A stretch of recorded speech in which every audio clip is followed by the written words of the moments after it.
Hi, I'm Jonathan Hafetz, and welcome to Law on Film, a podcast that looks at law through film and film through law. This episode, we explore An Officer and a Spy, or J'accuse, about the Dreyfus Affair in France. The Dreyfus Affair is one of the most significant events in the late 19th, early 20th century, an event whose implications reverberated for decades in France and around the world. The Dreyfus Affair centered around the military trial of Captain Alfred Dreyfus on charges of treason. Wrongly convicted based on secret evidence and false information, Dreyfus's case would become a cause célèbre and synonymous with the notion of a miscarriage of justice. It also exposed and exacerbated tensions within French society while underscoring deep and pervasive levels of antisemitism. Based on Robert Harris's 2013 novel of the same name, An Officer and a Spy focuses on the role of George Picquart, the military officer who helps uncover the truth behind Dreyfus's wrongful conviction and Picquart's complex relationship with Dreyfus himself. Hewing closely to historical fact, the film highlights critical issues around law, truth, and justice at the heart of the Dreyfus Affair and why the affair remains so relevant today. Joining me to discuss An Officer and a Spy is William Schabas.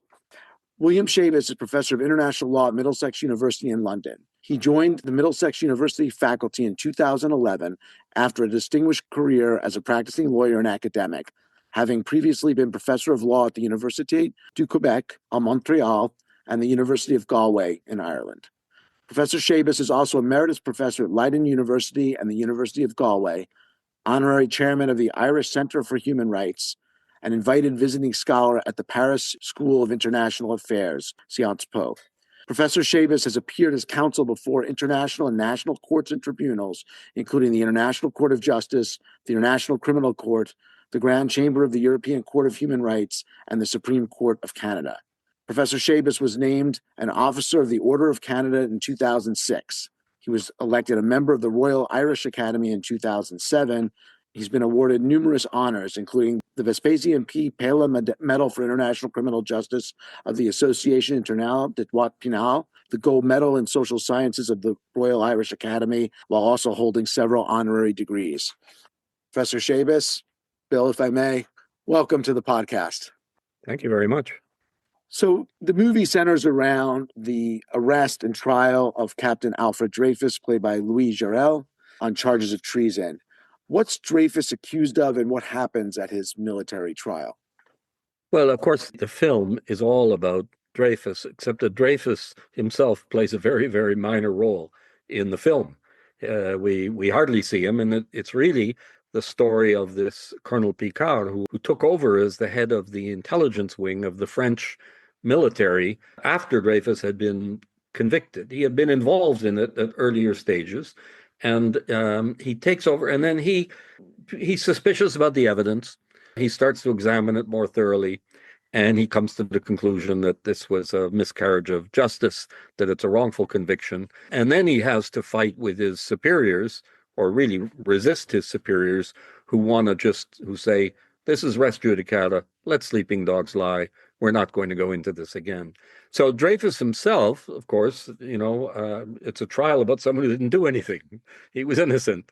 He was in the French military. People often say that he was the only Jewish officer in it, but that's not the case. Apparently, there were several generals who were Jewish in the French military at that point, but he was in the head office, the headquarters in Paris, and there he was rather alone, and he was, of course, he got to that relatively high position, but at the same time, there were people who didn't really think much of Jews and were very, very nice to him. So he was a target that they singled out. They had a spy. There was a leak. There was a lot of espionage going on. It was the Germans who were spying on them. And Dreyfus himself was then labeled for with responsibility. There was a secret trial. It all took place secretly. And there was secret evidence that I think only came out decades later about it. And there's still speculation about all of there's stuff about it I think that probably we'll never really know about what went on. But the fact is that he was convicted. And so the film then is the story really of this Colonel Picquart, who campaigns campaigns. I mean, he stays within the French military, although eventually he's imprisoned himself, and he fights for a reversal of the verdict. One other thing is that someone who doesn't really play a role at all in the film, he's mentioned a few times, but he's not a character, and I guess that's Polanski. And Harris's choice is Dreyfus's brother, his older brother, who really leads the campaign. He's the one who just, the minute his brother is convicted, he's fighting, and he just leaves no stone unturned, campaigning to get the verdict reversed. And separately, really, and I think it's really very much in parallel, we have this effort within the French military by this Colonel Picquart to challenge the verdict and to get it reversed. And of course, those two streams merge. The public campaign that Dreyfus's brother is really at the heart of, and then this challenging within the French military and the gathering of the evidence, because this is the thing. Picquart, because he's the head of intelligence, has access to some of the evidence that the others don't have, and so that the public campaign doesn't. And of course, his position challenging the verdict adds a great deal of credibility to it as well, because he's the insider. He's on the inside. Yeah, it's a very, I think, interesting choice to center Picquart and base the film around him. I mean, in all the accounts, right, his older brother, Dreyfus' older brother, does play the key role. But I think Picquart, or in terms of at least getting things started and maintaining the pressure. But I'm not sure if it would have made as good a drama. Part of the drama that Picquart makes, I think, is you have him on the one hand doing his duty, and then you have his views of Dreyfus, which are, I think, somewhat more complex. And so the film opens with it's told through a series of flashbacks interspersed with Picquart's investigations, but it opens with Dreyfus, following his conviction at the military trial, being publicly degraded or cashiered, right? His insignia medals are stripped, his sword is broken over the knee of his degrader, and he's marched around the grounds, military grounds, in his ruined uniform, where he's spat at and jeered, cries of Judas and Jew, even as he maintains not just his innocence, but his love of France. And you can see, right, Picquart has some complex views of Dreyfus, right? He's somewhat anti-Semitic. We see in the beginning, right, there's a comment that he makes to his fellow officers as he's watching that Dreyfus looks like, quote, a Jewish tailor crying over the gold he lost, right? So I guess can you talk a little bit about Picquart's views of Dreyfus and how they change and what ways they change? Yeah, he's not. I mean, he's not what the people accuse people of being anti-Semites, and then they accuse them of being virulent anti-Semites. And I wouldn't call him a virulent anti-Semite, but he certainly wasn't a friend, and didn't. He had Dreyfus as a student apparently in the military academy there, and he certainly didn't initially have any question about the guilt of Dreyfus. He believed, as did many people who later became campaigners. I've only since seen the film, and I've watched it a few times and read a lot about it. Jean Jaurès, who was the great French socialist leader, parliamentarian, who joined the campaign, who was called a Dreyfusard, as they called them. And Jaurès also said in the National Assembly that he thought Dreyfus, not only did he think he was guilty, he didn't know why he didn't get the death penalty. He said you give the death penalty to the lowlife, the working class soldiers, but he's an officer from a privileged background, which he was. He was from a very wealthy family, and they said, and he gets life imprisonment. So, I think he could probably make more of it. The idea is that Picquart was not a political campaigner, and he certainly wasn't, he didn't challenge anti-Semitism in that way either. I think he probably never did. And, the final scene, or at the very end of the film, of course, long after Dreyfus has been acquitted, Dreyfus has received the Legion of Honor, and Picquart is the Minister of War. So this is 15 years later. So Picquart is like the top military guy in the country now. He's the Minister of the Army, or the Minister of War.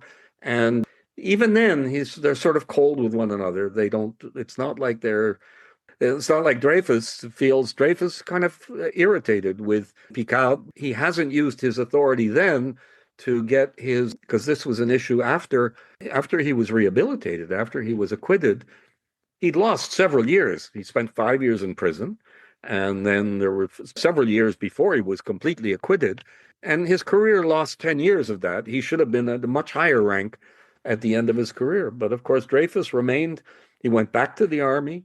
They were both very devoted to the French army. And Dreyfus finally, he serves in the French army in the First World War. He's at the Battle of Verdun. So, and that's how he ends his career. But he should have ended his career several notches up with more stripes on his arm than he did. And Picquart won't even change this for him later. So, yeah, it's a strange relationship. I mean, it's interesting what Picquart says at the end. I mean, I got the sense in that final scene that he's somewhat sympathetic to Dreyfus's claim, but is that, he makes a reference to political changes and there's not as much support maybe for the Dreyfusards, and it's just too politically kind of costly. And Dreyfus says you should do it because it's the right thing to do, but Picquart says no. I mean, I think it speaks also to some of the lingering effects. If you look at the framing of the movie, you kind of mentioned it opens with the scene of Dreyfus being degraded, which I think is an interesting choice to open the film with that scene and not a courtroom scene. It's a powerful scene, and then closing with this scene with Picquart. The opening scene is terrific. And I should say, the film, I think, is beautifully made and with a huge attention to detail. The uniforms, all of this. The version of the film I got, and I guess we may talk about this at some point, it's been a bit, what's the word? It's not easy to get, this film. It's had its own experience with being marginalized because of the filmmaker, Roman Polanski. So the version I got is a DVD. I got the French version, J'accuse, a DVD in France, and it comes with about a half-hour film there about the making of the film. And you just see this incredible effort that was make it realistic. So the scene of Dreyfus he's been convicted, and then he's being dishonored. So he's having his medals stripped from him publicly, and all the soldiers are there, and of course Picquart is there, and they break the sword. The officer who's doing this breaks the sword over his knee, and in real life they apparently had to stage that, so they had to file down the sword because the guy wasn't confident that he could actually break the sword over his knee. So they set it up for the drama of breaking the sword, and then of course he is dishonored there, and then there are some anti-Semitic comments that are made from the crowd against him, as well as people muttering sort of sotto voce. That's what Picquart is doing, and saying, well, the Jew finally is getting it, and so on.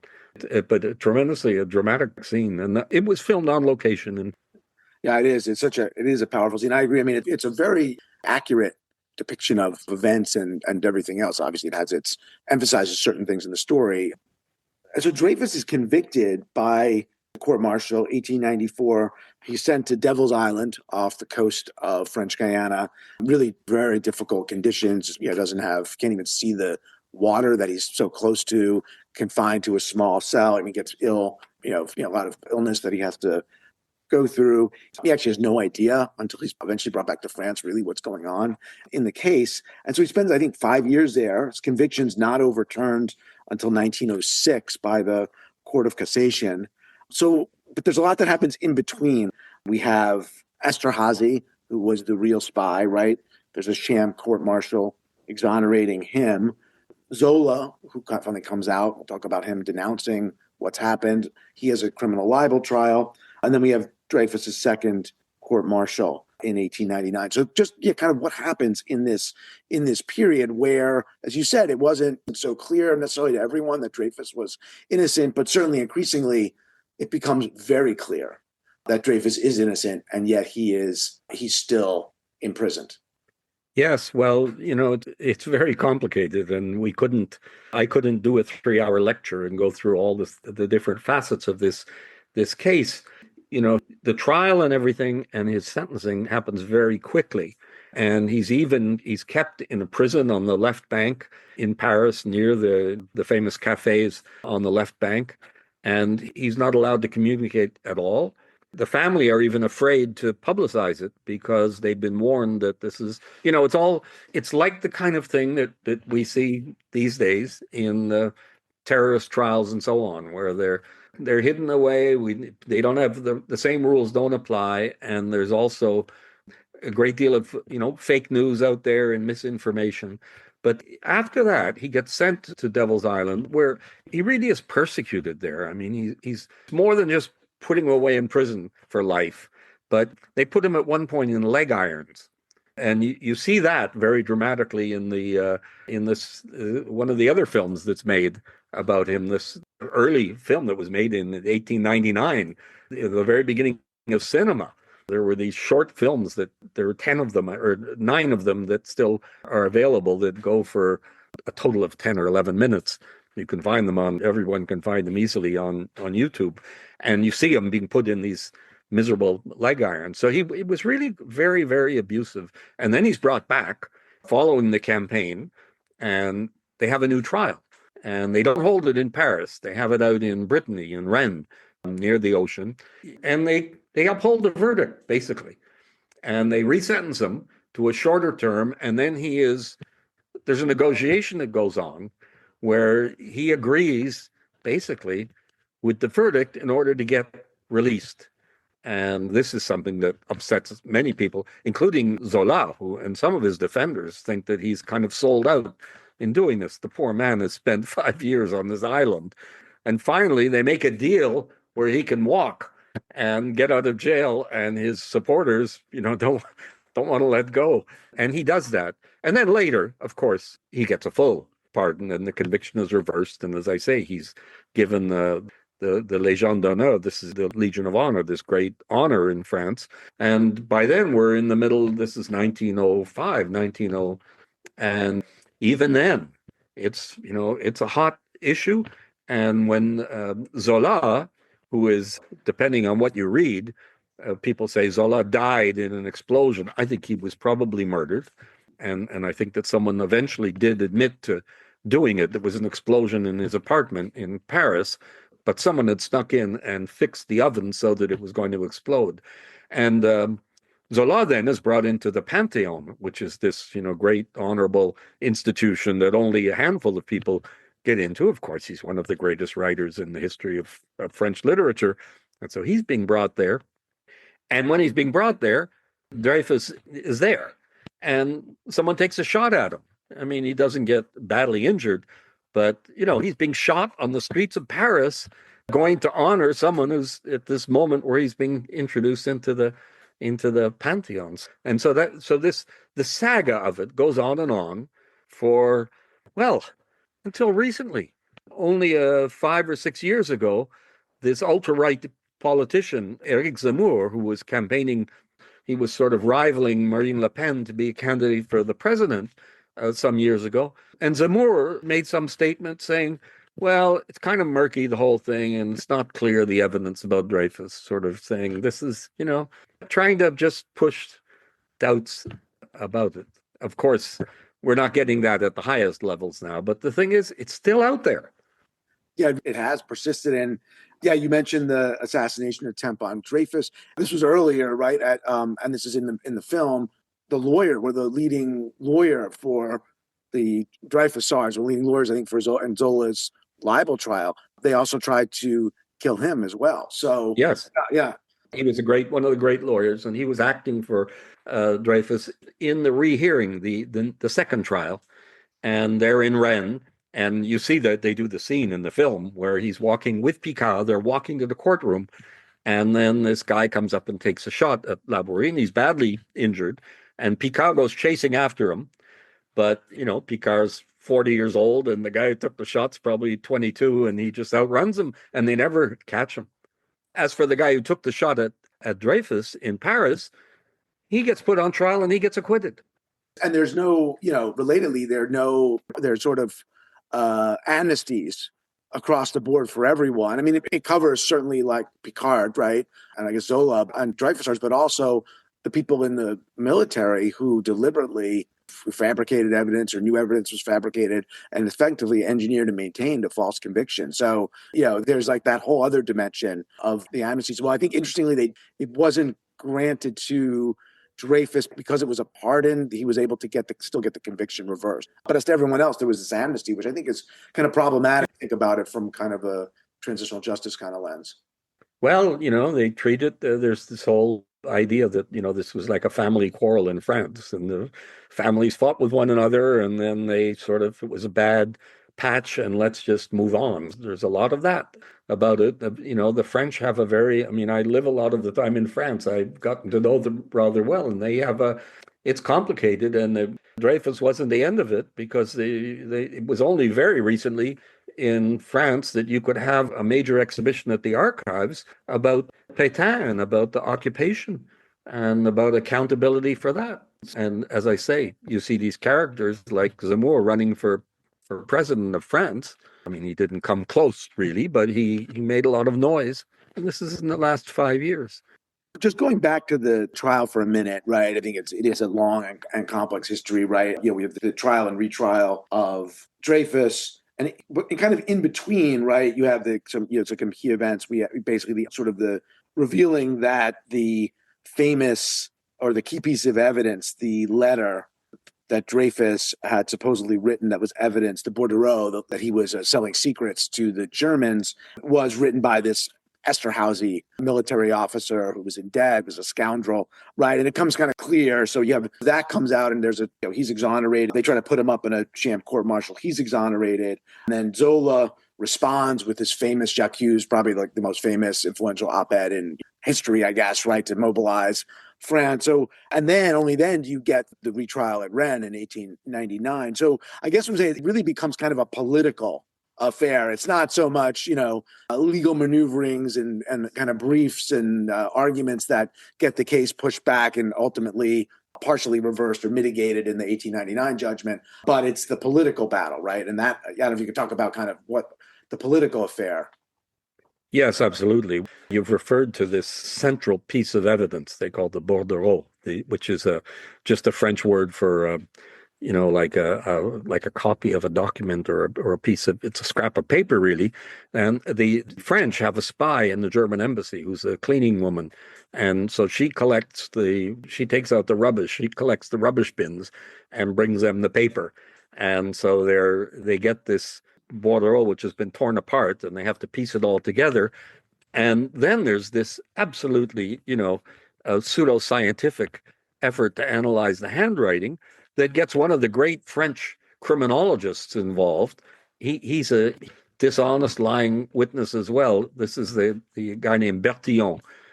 In French, I went to law school in French, and we talk about bertillonnage, which is fingerprinting. He invented fingerprinting as a technique of forensic investigation. And he wasn't an expert on handwriting at all, but he had a look at it. And he said, "Oh, it looks like that's Dreyfus's handwriting." And of course, it didn't. When anybody who knew the subject would say, "No, it isn't." And then he developed a theory that he called self-forgery, where this was Bertillon's theory that Dreyfus was actually trying to make it look like he had done it so that it would look like a forgery, all just totally contrived. But, it was really, lots of people have thought about this, and they'll be doing it for decades and centuries to come, I suppose, as well. But, my own take on it is that this was a case, it wasn't as if he was singled out for a sham trial because of anti-Semitism, but it contributed to it, and the way people looked at him, and it just meant that there was a whole lot of unfairness along the way that people were prepared to look the other way on. The French wanted to hold somebody accountable. The French military wanted to hold somebody accountable, and they got into this. And then, as you say, it gets in then to the political sphere, where it is really an issue of where people are fighting within the families and themselves and disputing it and disagreeing. You can't have a proper dinner party because you're going to get in a fist fight about whether or not he's guilty. And it's the sort of thing we see today still with trials that have that political dimension to it. And Polanski brings out some of that, of course, in the film. We see that. We see the fake newspapers that were full of anti-Semitism and hatred and dishonesty. And then we see the honorable part of France, people like Zola and Clemenceau, who campaign, and Picquart, who ultimately, this point that he doesn't want to rock the boat at the end to get Dreyfus the promotion that he should have.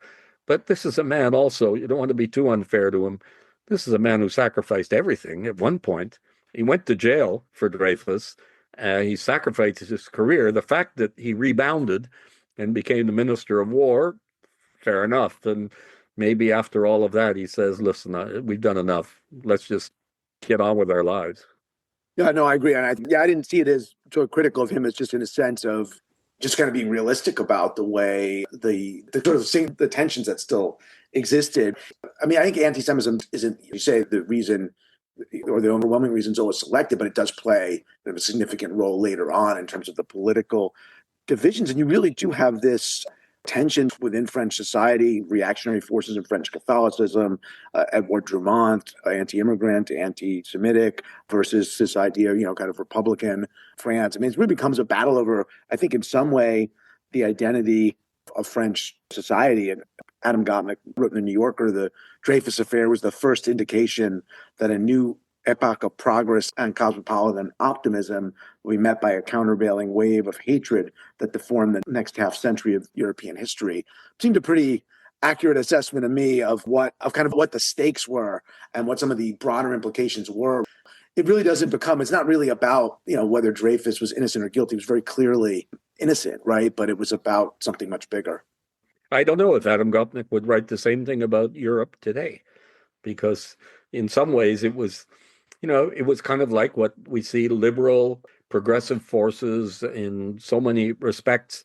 And then on the other side, you have these demagogic populist politicians, and you have a lot of, you're in the United States, you get some of that right from the White House these days.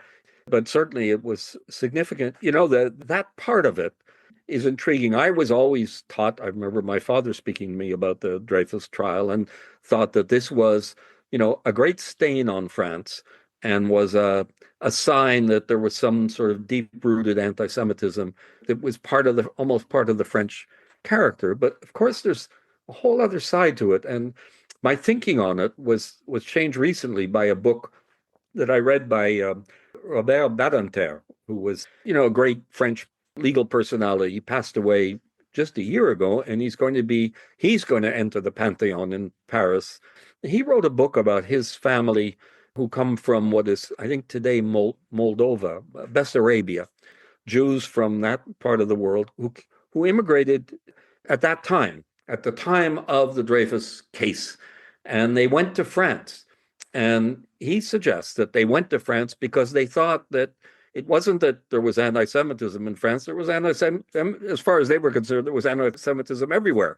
But they wanted to go to France because they saw people like Zola, and they thought if people of that level in society are prepared to fight for some lowly Jewish officer, that this is the place where we'll be protected.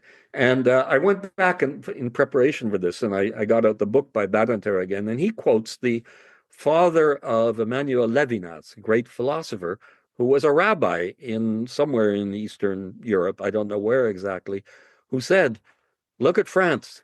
These leaders in French society are fighting for a Jewish officer. That's where we should go. That's where we'll be safe. So, there are two ways to look at all this, the turmoil about it as well. Theodor Herzl, the founder of modern political Zionism, was himself, he attended the trial apparently, or he was there at the original proceeding, and he took that, his takeaway from it is, you'll never be safe, we've got to have our own state. But as I say, others saw it differently. I have the feeling that in some way that was the choice my grandparents made. They went to the United States. They all wanted to be saved from anti-Semitism. They had to go somewhere. And my grandparents said, let's go to the United States. That's where we'll be safe. And it wasn't a bad decision. I think it's a great point. I mean, because you can look at it as kind of, glass half empty, half full, but that full being, as you said, the way that this fight ignited so many people, drew so much political support, and the way that people were really willing to put, their lives at stake. Picquart is, as you said, he eventually goes to prison, right, for revealing secrets, which was basically trying to reveal the truth about what happened. Zola is sentenced to a year in prison. He flees to England. He can maintain the fight. But then people like Clemenceau, right, who was the publisher of the L'Aurore, one of the papers, right, Dreyfus Art Publications, becomes prime minister. So it is, I mean, it's a very kind of interesting way to think about it if you compare it to what would have happened maybe in other parts of Europe where you would have had a Dreyfus who was sentenced based on false information and some anti-Semitism contributing to it, and there would have been no public uproar. Yeah. As I say, there are different ways of looking at it. There have been a number of other films about the Dreyfus Affair. You mentioned the pioneer of French cinema, Georges Méliès, made a series of 11 one-minute shorts. It's 8 or 9 remain about the Dreyfus Affair with pivotal incidents, including the attempted murder of the lawyer and Devil's Island, which was incidentally shut down. The French government had shut down the show, so sort of like early censorship. You have probably one of the most famous, William Dieterle's 1937, The Life of Émile Zola, with Paul Muni in his Oscar-winning role as Zola. And there's other films, Richard Oswald's Dreyfus, which was set in the last years of the Weimar Republic, Jose Ferrer's 1958 Accused, post-traumatic commentary on McCarthyism. So I guess kind of where does The Officer and the Spy fit in, do you think, to these other films? Well, as I say, the take of the film is not really focused on Dreyfus. And you could see how another filmmaker could come along and say, I'm going to do the film about his brother. There's a great film to be made there. It is based on a book by the British writer Robert Harris, who then did the screenplay together with Polanski. And, Harris, I think, is quite candid about this, that there was a bit of fiction in the film. He created, for example, we have a little bit of a love story going on between Picquart and the wife of an important French diplomat. The wife is played by Polanski's wife in the film. And I don't think that there's any basis. I could be wrong, but I think that's all just contrived fiction, but it makes for a good story as well. There's a reference that it's been in my mind since I first saw the film many, many years ago. Zed by Costa Gavras, which is a film made in the late 60s or the early 70s, I think, about the rise of fascism in Greece in the 1960s. And there's a scene there where there's a general who's been put on trial, and the journalist comes up to him and says, is this a sham trial like the Dreyfus case? And the general says, Dreyfus was guilty. So it's a line that I remember hearing it, and I've quoted it many times, speaking about this ongoing controversy. So yeah, there's room for more. This is an elegant film, and it's as I say, I think it's beautifully made and very accurate. And we've referred already to this great scene at the opening. You have some fantastic courtroom scenes as well. You don't get to have a dramatic cross-examination like in, My Cousin Vinny or something, but you see the rough and tumble of the French courtrooms, which is quite interesting. I think you did a podcast about the Goldman case recently. Fred Davis did that with you. And in that film, which I've seen, you see this. It's a jungle. It's nothing that the courtrooms are chaotic, with people standing up and shouting and everything in a way that it wouldn't be the courtrooms that I'm used to seeing, that's for sure. Very undisciplined and quite chaotic. So you see some great scenes about that as well. And then just these lovely scenes of France, of Paris, and so on. And the costumes and the carriages and all of that of, the Belle Epoque in France. Yeah, it does. Well, not a courtroom procedural in any sense. You do get that sense of what the hurly-burly sometimes of a French courtroom and the political atmosphere around it. I mean, in addition to the sort of different focus of this film, you also have the fact, which I think you have to talk about, it being directed by Polanski, right? Which, among other things, has made the film much harder to get. He has, without going into detail, his very blemished, controversial record. He's still a fugitive from U.S. justice for allegedly drugging and raping a 13-year-old girl. And there was a lot of controversy around the film, including at the Venice Film Festival and as well as at the Caesar Award, the protest. Polanski won Best Director. And it's more than just the fact Polanski directed it. He also tried to seemingly connect it to his own life in interviews, that he was saying that he was familiar with the workings of the apparatus of persecution and how that inspired him, things like that. So I don't know how Polanski, in fact, he directed it, and his background and the controversy kind of affects the film, if at all, from your perspective? You could take a view that the film is rotten to the core simply because of Polanski's past. That's like people who don't like listening or going to operas by Wagner because he was in it, you just dismiss it because of something else he's done that's quite extraneous to the actual great artistic and cultural contribution. And then you have the idea that there's a message in there. People say that about Wagner too, of course. They say, well, there's the Albrecht is actually the anti-Semite who's conspiring, or the Jew, or whatever. And, they read things into it. But I don't know how much, I'm not sure you can do much of that with Wagner, but I'm wondering how much you can do of that with Polanski as well. I know that in the interviews, he gets drawn out on this, but my own impression is that the film was not made as a way of Polanski campaigning for his innocence. My suspicion is that Polanski would have preferred that people just figure, that's the past. He'd done something bad in the past, and that's over, and let him get on with it. But the interviewers have questioned him about it, and so he's answered saying, well, I did see, presenting himself as being someone who's being persecuted, like Dreyfus, and that's, not very tasteful, to say the least. But it's an awkward issue. I ask people about this. Suppose we were to learn that Wolfgang Amadeus Mozart was actually a pedophile. I'm not saying he was, but suppose someone found some documents and that came out. Would we then just say, well, that's it, we're finished, we're never going to listen to his music again? You can't do that. And Polanski is he's a great artist, and he's a great filmmaker. But I think there is this, and it's contributed to it because of what it's about. If he had done a film about something completely different that had nothing to do with justice and a trial and all of that, it wouldn't have got perhaps the same reaction. Yeah, it's a complex thing. If you go on Wikipedia, you don't see this in the English Wikipedia. You have to go to the French Wikipedia, and you have there pages and pages and pages of detail about all of the controversy around Polanski, around the film, around him getting the award, the main award, the César that he got. But he also won at Venice, I think. And, if you could remove the name Polanski from the film and just say, how great is this film? Well deserved. I mean, terrific art, and he's a great talent.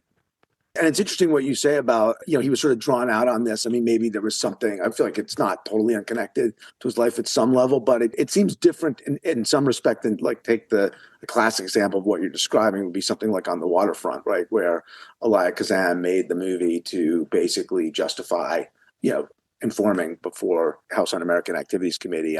So where it was really, made as a sort of a statement for him and a kind of almost a propaganda effort in that sense. So that way it's different. And, the censorship issue is always tricky. I mean, you just have to be aware of the implications. I mean, other films, take the Oscar-winning documentary, No Other Land, about the Israel offensive and actions in Gaza. That still has no U.S. distributor. So I think there are problems when you can't access a film and judge it.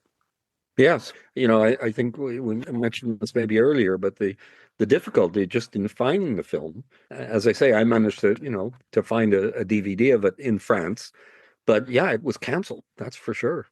But Polanski did say that he wanted to do the film in English because he originally said to do the film properly, he said was a great expense. I don't know what the budget was exactly, but he said to get the financial backing to do a great film like this, he said, has to be in English because it's too limiting if it's in French. I mean, you can dub it or have subtitles, but it's not the same thing.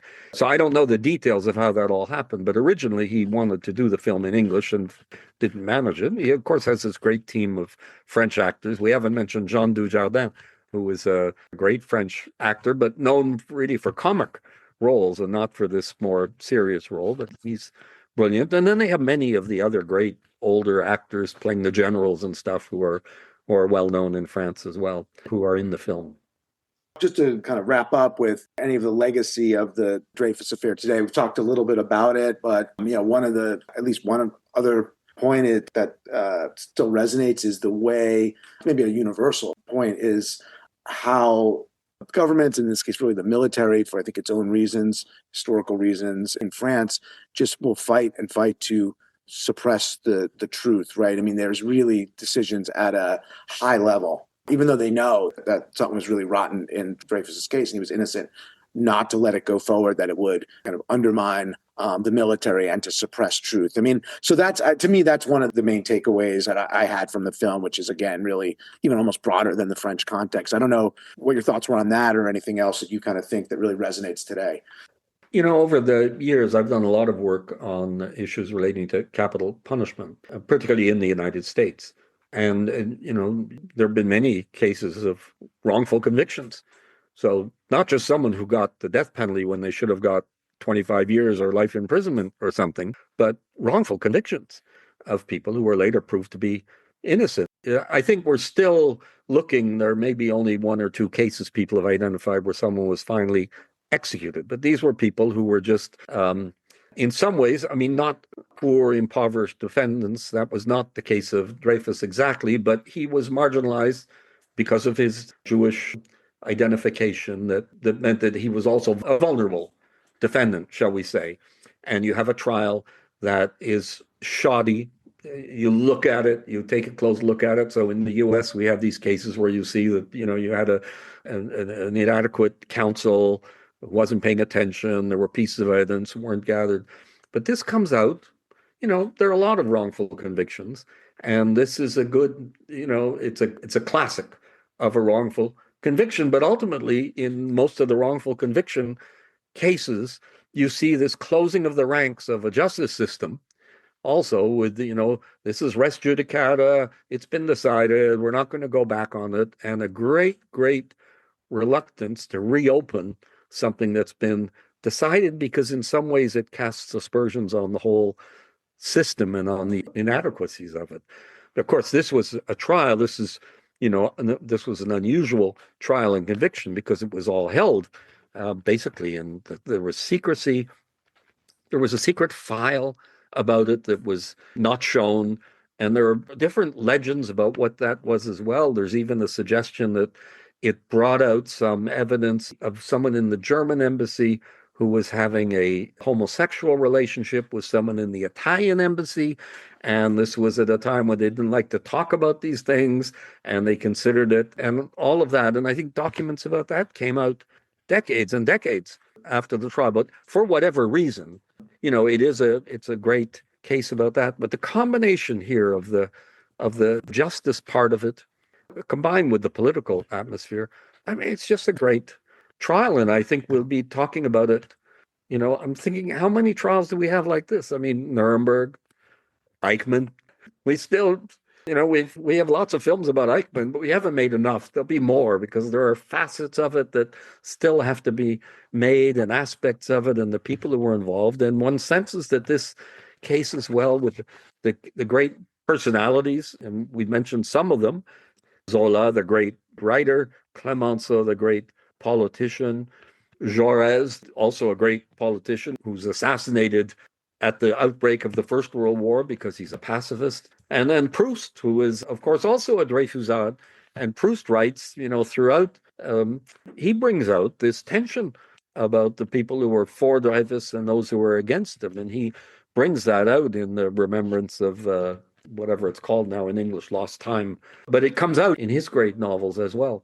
And there must be more. I'm sure that people give literature courses in France about all of the books that touch directly or indirectly on it. But of course, it's also a key to understanding French politics then, and to some extent now. I'm a big fan of Zola as well. I suppose you could do a podcast just on all the different films about Zola's novels, but that would take too long. But the Zola house, this beautiful house that he bought when he was not very well off, but then managed to renovate as he got wealthy from the sale of his books, which is in the northern suburbs of Paris on the banks of the Seine River. And it was closed for many years because of financial issues, and it's reopened. And next to it, they built this museum about the Dreyfus case. I've been there to visit it a couple of times. It was opened by President Macron, who had underscored the significance of it all. And there's more. I think there's going to be another exhibition. I saw one once at the Jewish History Museum in Paris, and I think there's a new exhibition that's planned about it. There are statues. There's a famous statue of Dreyfus on the left bank, But even its location was controversial, and they wanted to have it by a military academy, and the army didn't like that. And it shows him with the broken sword. It's great. And then they have a replica of it in the courtyard of the Jewish History Museum, which is on the right bank in the shadow of the Pompidou Center, which is a landmark that people will know. They don't know the Jewish History Museum as much. Yeah, the sort of history and the way it reverberates is so interesting. And you kind of mentioned many of the kind of luminaries around the case. There are also the kind of the scoundrels and the bad people. I think the one that's really centered in the film is this colonel, a military officer, Henry, who's below Picquart, Picquart. who was one of the ones who helped kind of orchestrate Dreyfus's conviction. But then even worse, was the one who sort of devised, whether under orders or not, false evidence at the retrial, which was submitted in secret.